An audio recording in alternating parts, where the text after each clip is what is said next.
আসসালামু আলাইকুম, কেমন আছেন সবাই? আজকে আমি একটা নাস্তা বানাবো।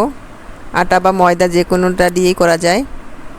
এটা খেতে অনেক মজা হয়। এই জন্য আমি এখানে 1 কাপ ময়দা নিয়েছি। ময়দা না, সরি, আটা। এটা ময়দা দিয়েও করা যাবে।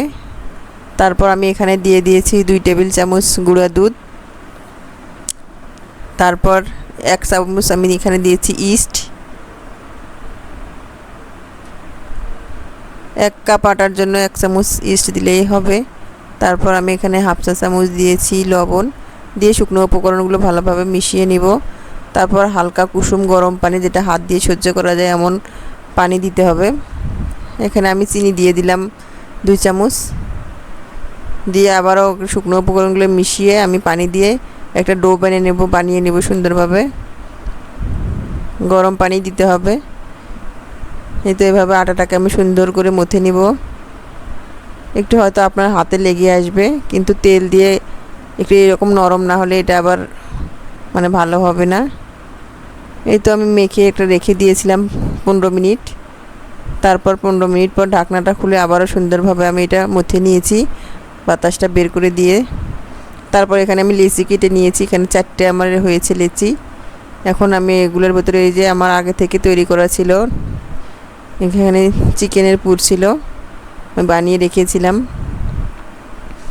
এই তো হাত দিয়ে আমি এটা ছড়াই দিয়ে তারপর আমি ভিতরে একটু পুর ঢুকাইয়া দিয়ে সুন্দরভাবে এইভাবে গোল করে আমি করে নিয়েছি। এইভাবে আমি সবগুলোই বানিয়ে নেব।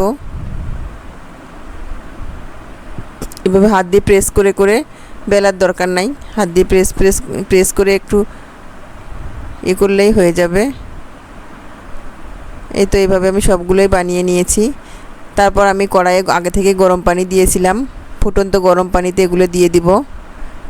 দিয়ে 5-7 মিনিট আর কি এগুলো আমি ভালো করে সিদ্ধ করে নিব। দেখেন কতটা ফুলে উঠেছে। এভাবে আপনারাও বাসায় বানাবেন। তারপর আমি ওগুলো উঠাই নিয়েছি, হয়ে গেছে। আবার চুলায় একটা প্যান বসিয়ে দিয়ে আমি এখানে বাটার দিয়ে দিয়েছি। দিয়ে আমি এই যে আগে থেকে বানিয়ে রাখলাম যে বানগুলো, এগুলো দিয়ে দিয়েছি। উপরে একটু সাদা তিল দিয়ে দিয়েছি। দিয়ে এক পিঠে আমার ভাজা হয়ে গেছে। দেখেন এরকম সুন্দর কালার আসবে। যখন আপনার কাঙ্ক্ষিত কালারটা চলে আসবে তখন চুলা থেকে নামিয়ে নিতে হবে। দেখেন কত সুন্দর হয়েছে, মাশাআল্লাহ।